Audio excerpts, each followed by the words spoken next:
Good evening. Good evening.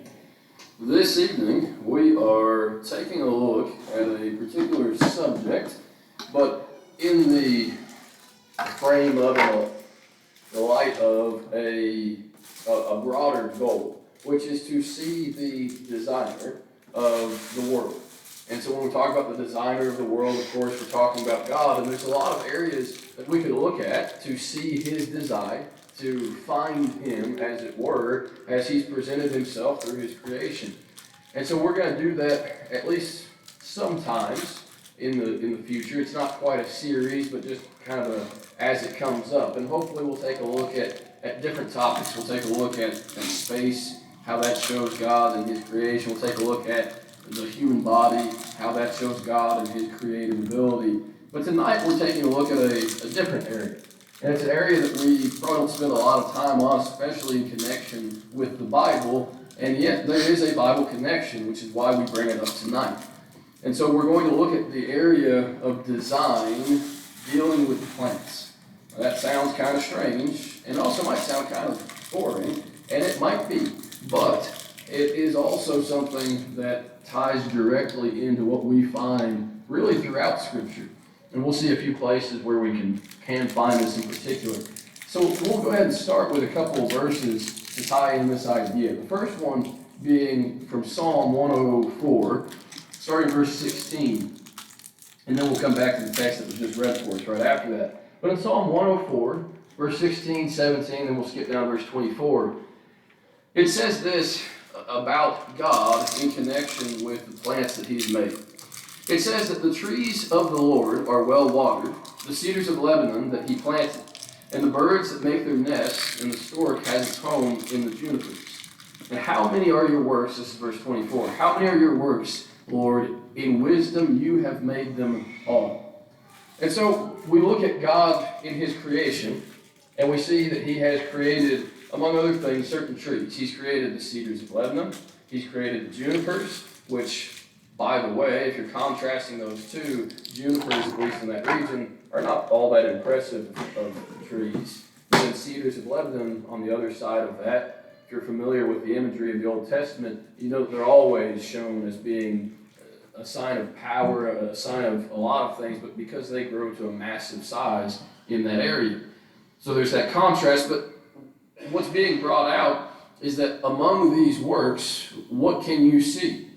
Well, you can see, according to verse 24 there, that in wisdom, God has made them all. And so when we start to talk about the plants that God has created, it turns out that if you want to find the wisdom of God, one of the places you're going to have to go to is the things that he has created. Now, just as a side and aside from that, obviously, first and foremost, this book has revealed God's wisdom to mankind.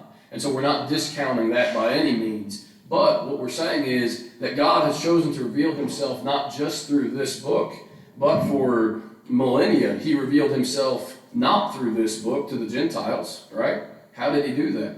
Well, he did so through the things that he created. And so that's the side that we're talking about tonight. So while it's important that he revealed himself and his wisdom through this word, if we only use this and we never see the other, then we're missing out on part of the wisdom of God. So where do you find the wisdom of God in the things that he created, especially in plants? A lot of times, if you've ever seen anything or read anything with this subject, you will be pointed toward the superlatives of the trees of the world, for example. And so you would be pointed to the oldest living trees, which would be the bristlecone pine trees. I've actually come up in other lessons here. That's probably my fault. But they grow to be 5,000, maybe even a little more than 5,000 years old. Well, that is pretty impressive. Or you could think about the coastal redwoods and the heights that they attain to, some almost 400 feet tall. And so you look at these things, you say, okay, God has created some impressive things. And yet, I think that it may be more effective and more worthwhile to take a look at things that are closer to home and take a look at things that are maybe more day-to-day that we just ignore rather than things that we've heard about, but we've heard about them from afar, from a distance, these great and impressive things. And so we'll take a look not so much at the biggest and the most massive or the oldest plants that we can find, but instead we'll take a look at some things that we ignore on a daily basis.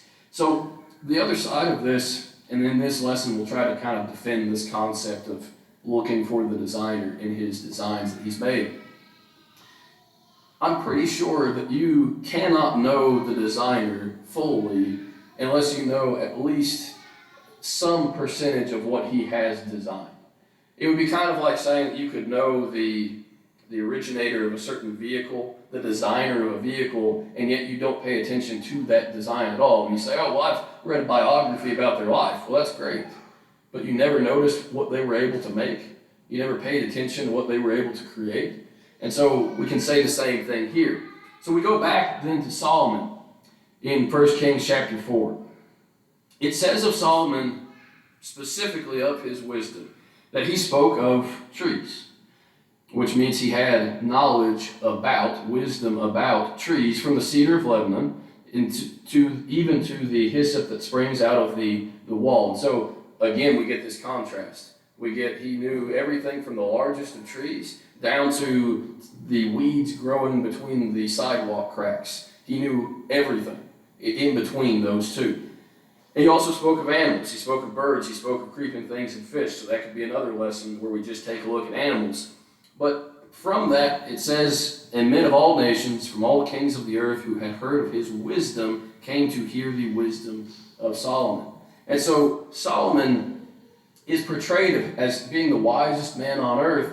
And yet when it comes down to it, you remember the one example where he is ready to cut a baby in half and divide it between two mothers, and you say, okay, there's wisdom in his justice, right? But apart from that, we don't see a lot of his wisdom explained, what kind of wisdom he had, until you get to the book of Proverbs. But here you do.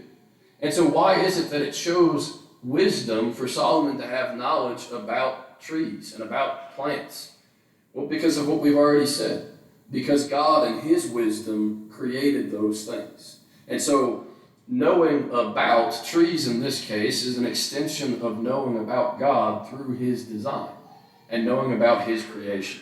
So for the next few minutes, we're going to kind of explore some things that are obviously not taken directly from the Bible, but rather taken from the design of nature. And I will say that I felt kind of odd about even bringing up some of these things because they are so off the wall for what we're talking about. But I did realize that in doing this, all I'm really able to accomplish is to get across some of the things that Solomon already knew. So anything that I tell you is something that Solomon, in his wisdom, could have told you because he had this information and that's what made him wise. Not because he was wise, but because he had the wisdom of God. So, a few examples that we want to take a look at. And so these will explain the wisdom of God and him in his role as a designer. And then we'll also tie this to what we see today when it comes to people claiming that God is not behind the world that we see. And we'll tie all those things together at the end. But here are some examples. Let's start with this. Among trees, there is a wild amount of variation when it comes to leaves. And you don't have to know almost anything about trees to know that, because you probably know at least of two different kinds of trees. You could probably pick out something that looks like a pine tree, and you could probably pick out something that looks like not a pine tree. Okay, we'll keep it that simple for now. And the difference being that a pine tree, or a fir, or a spruce, or whatever, they have needles. And they're tiny for the most part. They're very thin. Really, it's like almost like pencil lead as far as the thickness of these needles go. On the other extreme, you have very large leaves some of the time. Even just among local trees, you have sycamore leaves, which are about as big as your hand is across. And so you get from one extreme to the other. Well, why is that? With leaves, they really have two functions. The one you'll remember from school, which is that they photosynthesize, that they collect sunlight to help produce food for the tree, okay? The other thing that leaves do is that they help to, or they functionally release water from the leaves in order to keep the tree cool enough when it's hot, which is not something we usually think about. But the reason we bring that up is because there are two very different ideas going on here and yet they produce the same results. So on the one hand, you have the very small needles that are able to conserve water because they don't have much surface area, and so it's easy for them to stay cool. But they also don't have very much surface area to absorb light. And so you've got that one side of it. On the other side of it, you can have the other option where you can collect a lot of sunlight from a large leaf, but you also you have a lot of surface area that you have to cool. And so it's two different designs, but they both work.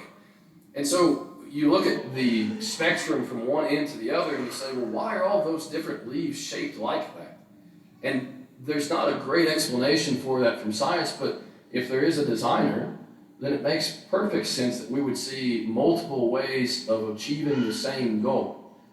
If it's left up to evolution, it's going to be a lot more challenging, but we'll have more to say on that as we go through. So we see everything from these tiny leaves and all the way up to, think of palm trees, where each one of those branches with all the things coming out from that's one leaf. And so you have those extremes, but you have one designer who's able to say, this is what needs to be accomplished. I can accomplish that this way, and I can accomplish that this way. Either way is going to work. A second area that still pertains to leaves, I'm going to use a word that is not a word that you're familiar with, which is okay, because I'll explain it, but the word is marcescence. And that is a feature that certain trees have, especially when they're young, where they will, even though they're not evergreen trees, they'll hold on to some of their leaves during the winter. And if you've ever been through the woods, you're actually pretty familiar with this, because a lot of younger beech trees and a lot of oak trees will do this. They will hold on to brown, dead leaves all through the winter. Now the question is why? Why do they hold on to those leaves when all the other trees have dropped their leaves? And so there's different possibilities that are probably all true to some extent. It's suggested that it helps to prevent browsing on the twigs, on the buds of the tree during the winter. So certainly deer would do that if given the opportunity, but if you put something uncomfortable like dead leaves at the end of these branches, it might deter that. It's also suggested that it helps to catch more snow than if you didn't have those leaves still hanging on. If you catch more snow and the snow melts, you get more water for your tree. And then also in the spring, when they finally do fall, when the new leaves start to grow, that has laid down a new layer essentially of mulch right as the spring rains start to come. And so you look at things like this and you say, that's pretty clever, right? I mean, if you were going to design something, that makes a lot of sense. But if it's not designed, if it's just left up to chance, how much sense does that really make?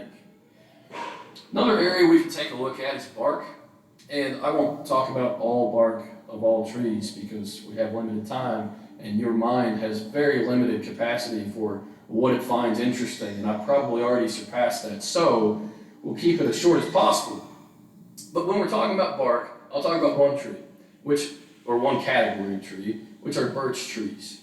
So if you know what birch trees look like, the bark is white. They look different than any other tree because of that. And there are different kinds of birches that you'll see, but thinking about white birch or gray birch, this would be true, that they have a very thin bark, very thin, compared to any other tree, and very light in color. Well, why? Well, there's two reasons, at least, that we can kind of figure out. And by the way, with all of these things, it's what we can figure out, which means God may have even more reasons that we're not aware of. But the color of the bark is quite necessary, especially where birches grow more in northern climates, where in the winter you have a hot sun and you have a lot of snow. And what that produces is a lot of heat, whether directly from the sun or being reflected from the snow. And if you have a tree with dark colored bark, it's going to absorb more heat. And so during the day, you're going to get temperature highs that are extreme, and at night you'll get temperature lows that are extreme. Well, if you don't have a dark colored bark, you've changed that whole equation, and you don't get that much variation in temperature from day to nighttime. So that's one reason, but the reason that's more interesting is that this bark of these trees is very thin, and underneath the bark, there's an extra layer of chlorophyll that's not there in most any other tree. Well, why is it there? Because the bark is so thin that sunlight is able to penetrate, and it's able to go to this layer of chlorophyll, which means that during the winter, when every other tree has stopped being able to photosynthesize, that the birch continues on a small scale to photosynthesize without leaves. Again, it's a pretty clever idea if you can talk about someone designing that. If you can't, then it doesn't make a lot of sense why that would happen in the first place. A few other things. One would be structure. As far as trees are concerned, think about oak trees, probably specifically. White oaks are the best example of this, that they will grow branches perpendicular to the trunk, meaning that you've got a tree that's growing upright, and from the tree, you have branches that are growing straight out to the sides. Well, imagine that you have to hold your arms out for, let's say, 30 minutes. Hold them out straight, completely perpendicular to your body. Do you think you could even make it that long? And yet what we're talking about are trees holding branches out for a few hundred years. And so how does that work? Well, in part, it's because it's wood and it's structurally sound. We use it for our houses. We understand that. But there's also a feature that appeals to this whole area of design that we're talking about, that trees will grow more mass and more material in places that are under stress. And so if a tree is being stressed by gravity, by the weight of its own branches, then underneath where that branch is connected to the tree, then something that's going on is that it's growing more to support what weight has extended out from the tree. So again, a good design, if we can talk about it in that way. It sounds like a pretty smart thing to do for an unconscious organism, and yet that's what we see. Another area we'll talk about for just a minute are the roots, okay? So the roots are the part of the tree that you don't see, but they are massive. In a mature tree, there can be literally hundreds of miles of roots, not in one direction, but as you understand, as they branch off into thousands and thousands of different little pieces. If you add all that up, it ends up being miles. And these roots that extend usually at least as large as the tree, but usually more like 2 or 3 times the size of what you see above ground, they have an odd feature that, again, we don't think about, and we don't know a whole lot about it quite yet because it is a newer area of study, but these roots grow together. And I don't just mean that they grow together, but when you have trees in the same place, close enough for the roots to touch, they will grow together. They'll interweave, which helps to strengthen both root systems and makes it less likely that the trees will just fall over from a windstorm. But what also happens is that these roots graft together.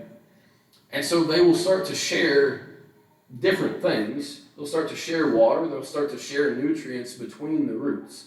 But what's very strange, and what's being studied now, is that let's say in a forest situation, where you have mature canopy trees that are shading out other trees, that those younger trees, that if their roots start to graft into the older trees, that they will receive water and nutrients from the larger trees to support them, which again seems so intelligent, and yet we're talking about something that doesn't have intelligence, at least not the way that we see it, but it shows an aspect of design. That connection extends even more when we talk about trees that are damaged, trees that are diseased. They will receive more water, more nutrients from surrounding trees. Even when a tree has been cut down, if the root system is still grafted in with the trees around it, that root system of the stump can still collect water and still share that with the trees around it.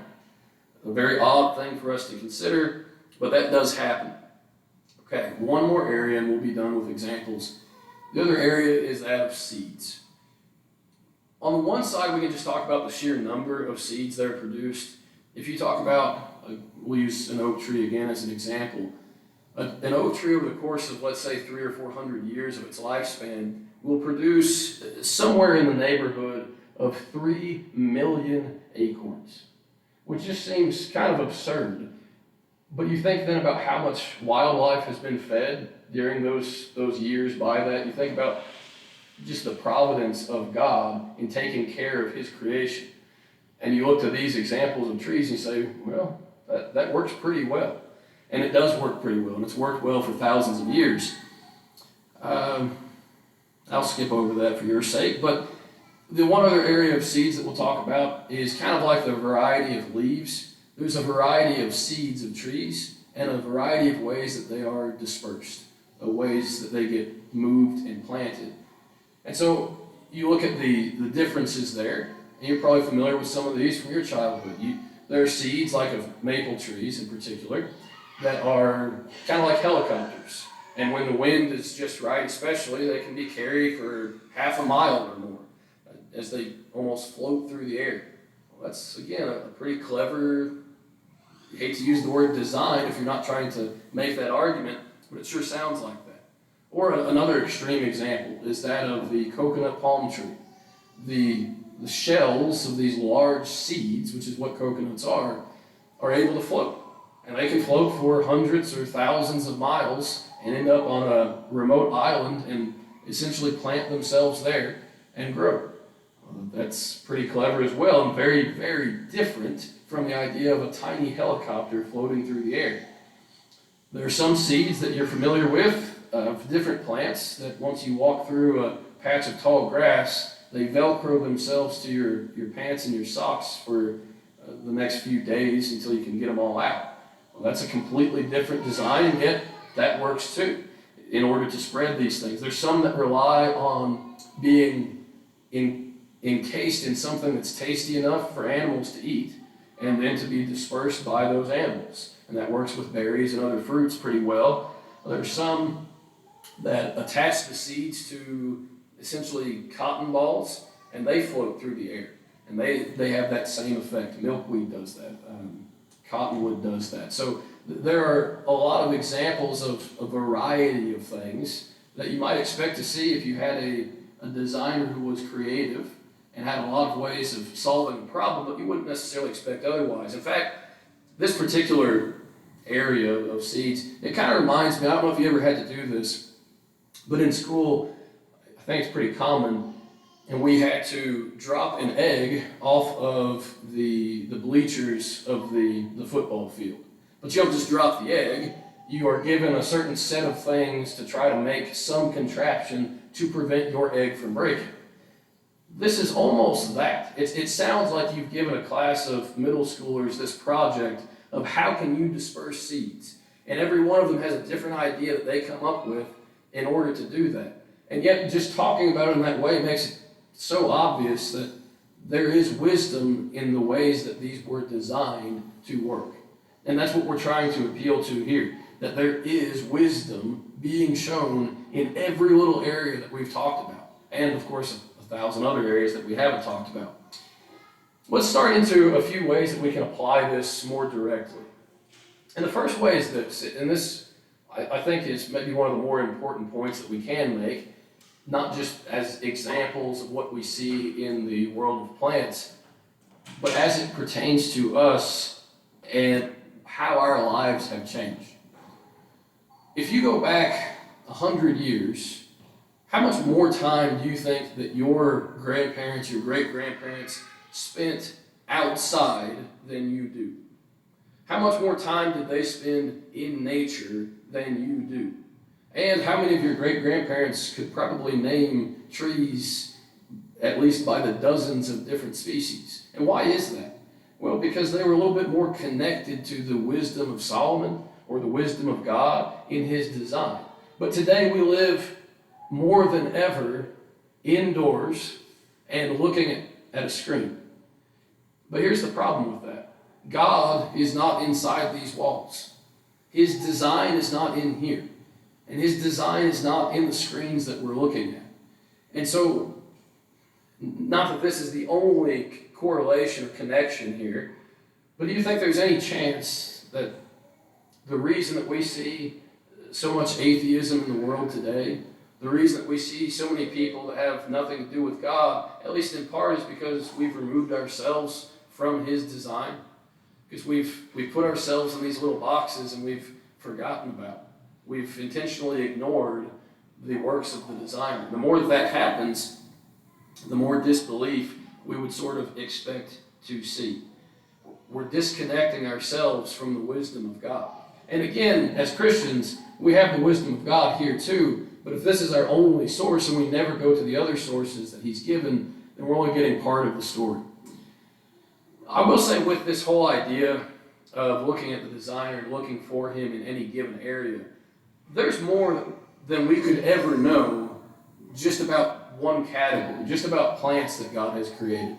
For example, there's some 60,000 species of trees, and while Solomon might be able to tell you every bit of information about them, we can't do that, and we could never, even in a lifetime, learn that. And yet, if we knew a little bit, and the more that we know about that category, maybe the more that we could know about God. But it's not just that category. I want to be clear there. We're bringing this up as one area in which God's creation can be appreciated, but there's a whole lot. So it doesn't have to be this. It could be the area of astronomy.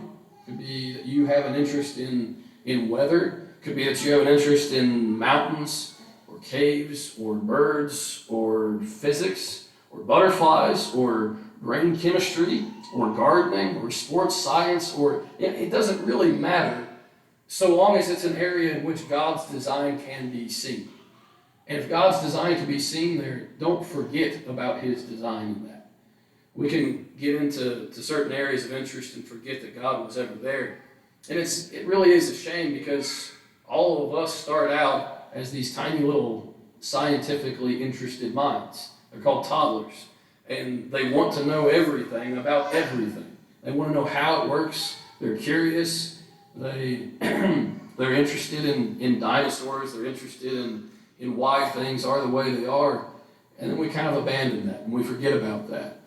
And eventually it leads us to be a little less connected with God than we could have been. But again, all of this is Solomon's wisdom, and all of this is God's wisdom, which is why it's worth bringing up. But there's one other area in which it really does matter whether or not we have any knowledge about the designer. When you go to the world for explanations of how things work, every explanation you will receive will be based on the same assumptions that are counter to what God has said. And so if you even just Google a question about nature, what answer are you going to receive? Every time, without fail, you will receive an answer that includes millions to billions of years. You will receive an answer that does not have room for a designer in it. And so you'll receive an answer built off of worldly wisdom. And so if we are willing, I suppose we can just let that happen. We can be willing to abandon the whole design of God and his creation to the wisdom of the world. Or maybe we could take an interest in it ourselves. With all of this, in this idea of evolution serving as an alternative explanation, another part of the reason this matters is because if we know enough about these things, then we can kind of look at evolution and ask the question, does it really explain what we're seeing? Because there's one set of evidence, whether you believe in God or whether your worldview is based in evolution and in Big Bang Theory. And so what do we see? And how do we explain it, and what explains it best? And so we'll re-examine those same things that we've already brought up. You start to look at the variety that you see. Evolution does not require the amount of variety that we see in the world. And it doesn't really explain it fully. Because to have variety, what you need is genetic mutation in the world of evolutionary theory. And you also need isolation. But what we find are that these different variations just in, let's say, the size and the shape of leaves, that those variations are too broad. There's no reason that there are, for example, in our area, 5 different species of hickory tree. There's no reason for that. They're all similar enough that they don't need to be different, and yet they are. So why does that variation occur? And was it always there? Was there always the genetic potential there from a designer, or did new genetic information have to be created through mutation, which is extraordinarily unlikely to happen at any given point to find beneficial mutation, let alone so many times in so many different ways. Go back to the idea of different kinds of seeds. It becomes even more clear that this explanation doesn't really work.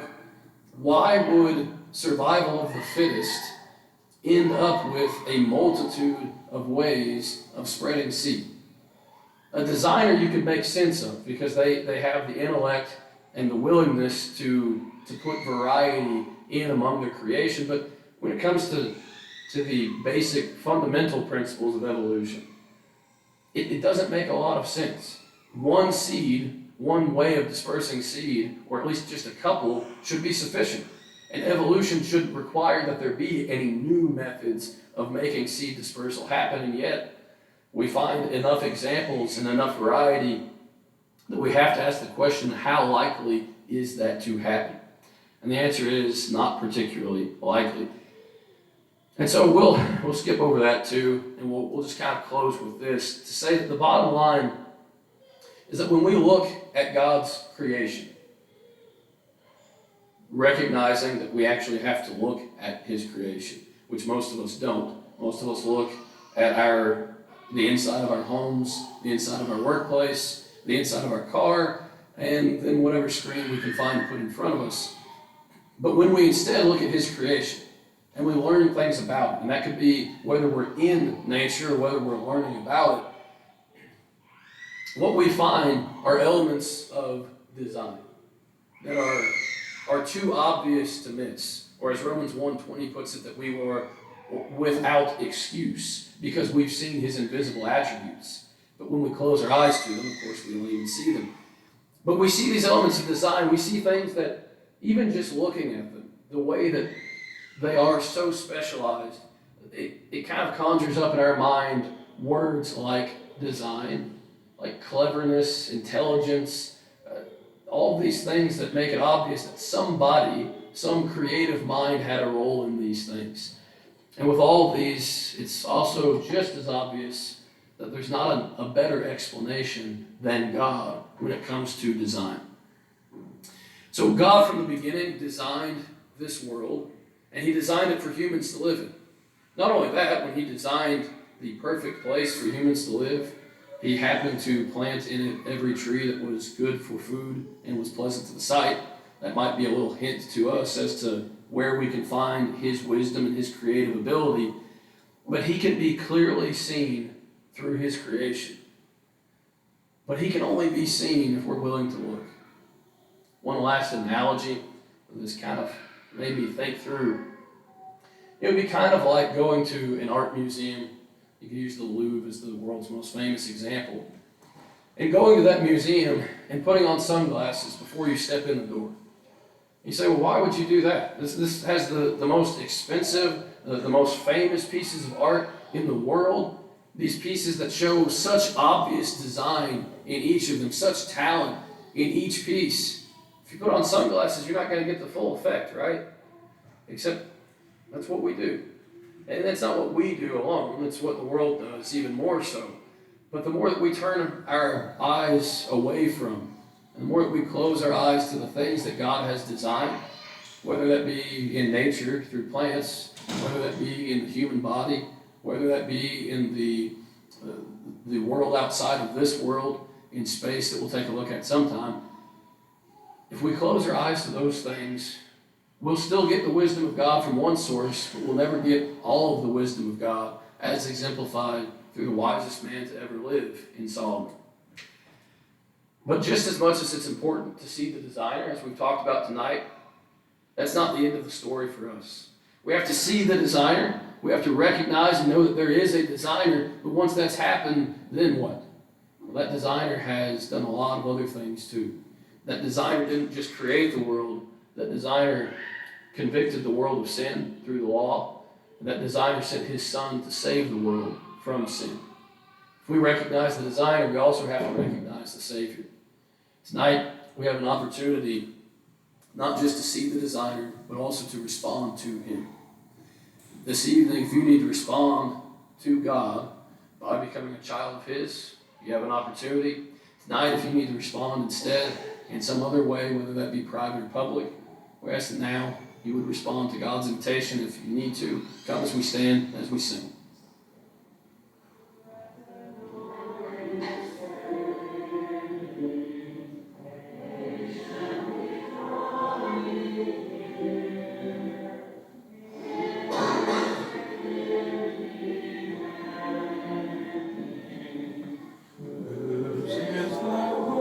just gonna